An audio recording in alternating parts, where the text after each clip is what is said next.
York Times article published this week has received widespread attention for detailing the sexual abuse and rape of Palestinians by Israeli security forces and settlers. It even triggered a lawsuit threat from Benjamin Netanyahu. But why has this reporting garnered so much attention when abuses have been long documented by observers and human rights groups? And will renewed scrutiny on sexual violence against Palestinians lead to any accountability? Well, joining me to discuss this is Francesca Albanese, the United Nations Special Rapporteur on Palestine, who also released a report on this very issue just a few months ago. Francesca, a pleasure to have you on UpFront. Welcome.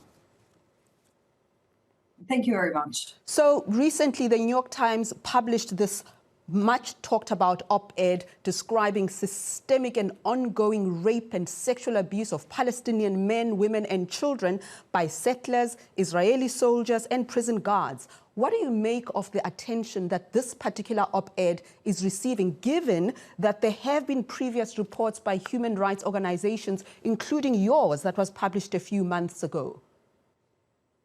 Yes, look, I'm still trying to figure out why and what in this report triggered so much attention, while in fact sexual abuse, including rape, has been reported for longer than 1 year. As I've said publicly, in February 2024, I dealt with the first cases of women who had been detained, women from Gaza who had been detained by the Israeli army and reported severe forms of sexual abuse. I even gave an interview, a lengthy interview to the New York Times, and nothing followed. Then there has been a report issued by UNRWA detailing torture, including sexual abuse. And then Adamir, PCHR, B'Tselem, Israeli organizations like B'Tselem, Physicians for Human Rights. And I even presented like 2 months ago, 1.5 months ago, a report about torture in the context of genocide. Before that, the UN Committee Against Torture issued a report concluding, after examining states' practices in Israel, that torture is a state policy. And the UN Commission on Israel-Palestine concluded that torture was systematic, widespread, and amounted to genocide, to an act of genocide. So I don't know why the New York Times is more worthy than all other reports and the voice and the findings of established human rights monitors. Well, be that as it may, the fact is it is receiving this scrutiny and attention. Now that it's out there and everybody's talking about it, do you expect, are you hopeful that there'll now be some accountability? There must be. Look, there are new phenomena that we are observing, we in the human rights arena. For example, sexual abuse is being used by settlers and soldiers in the West Bank in order to trigger forced displacement.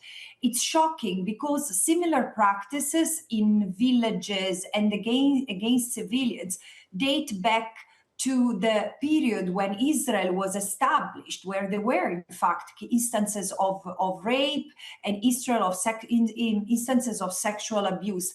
But again, I do not see how we can have accountability without without the political will to even look at what Israel is doing in its totality. We need to look at the totality of crimes that Israel is accused of committing against the Palestinians, in the totality of the territory that Israel has decided is for land grab and ethnic cleansing of Palestinians. I mentioned earlier that Israel is hitting back. I mean, a day after Nicholas Kristof's op-ed, the New York Times itself published another article detailing sexual abuse committed by Hamas against Israelis. And this was picked up almost immediately by major news outlets worldwide, despite criticism that the report on which this article was based on had not been made public and could not be independently verified.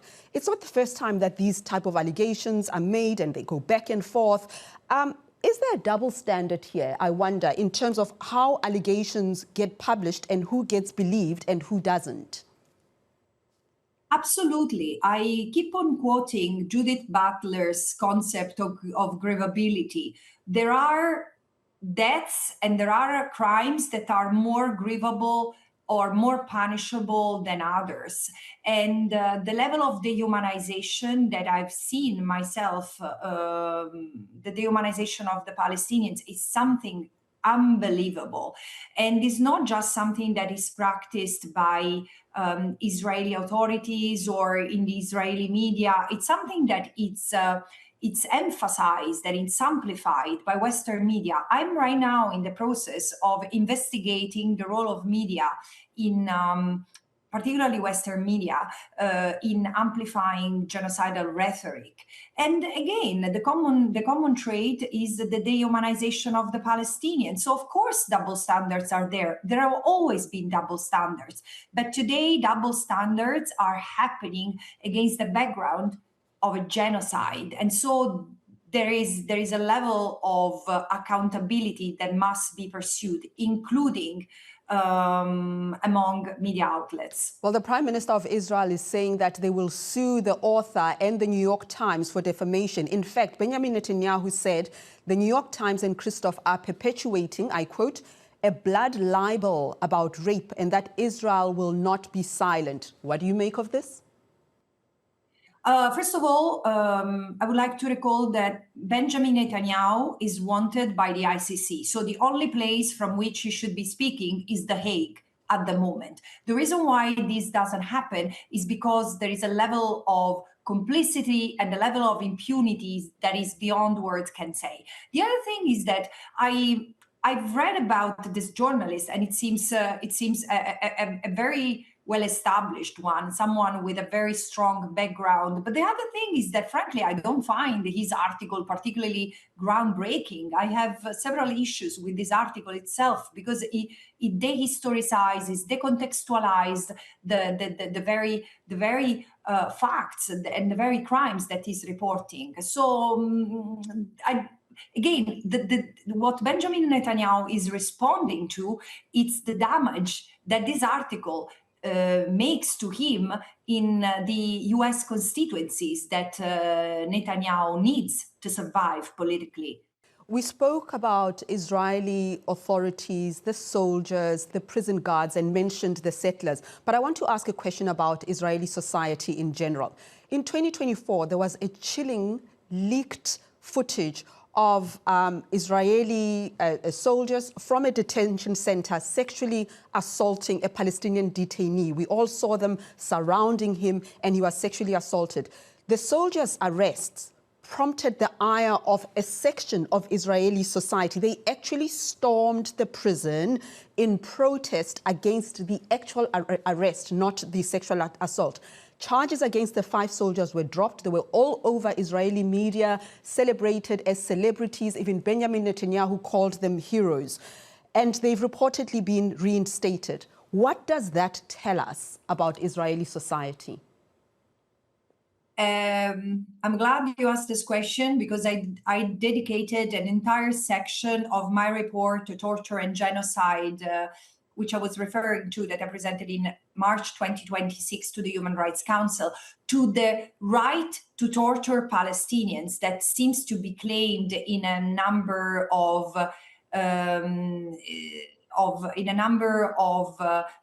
segments of the Israeli society. This is not something that can be reconducted to a few rotten apples in the army. I've collected 300 testimonies, directly or indirectly, meaning through submissions or through reports produced by human rights organizations in Israel and the occupied Palestinian territory. And I can tell you, the support for the right to rape is widespread among other officials in the army. Have you ever seen a parliament celebrating with champagne the institution of the death penalty? And then the parliament has supported debates discussing the right to rape Palestinians. They call them Nukba, but doesn't matter. They are Palestinians. The testimonies I've collected are all from civilians. So we are not even talking of people who had been captured in combat, and not that anything would give the justification or the alibi to rape them. But we are talking of a profound dehumanization of civilians that exists, including in the public domain. There are media who have celebrated the rape of Palestinians, and there has been very little response, very little shock in large segments of the Israeli societies. So there is something really sickening about that. And again, I think that we need to approach this situation with wisdom and compassion, because clearly there is, including among Israelis, an unhealed trauma. But eventually, how we move forward is through accountability. Francesca Albanese, thank you for joining us on UpFront. Thank you. Well, that's our show, folks. UpFront, we'll be back next week. Goodbye.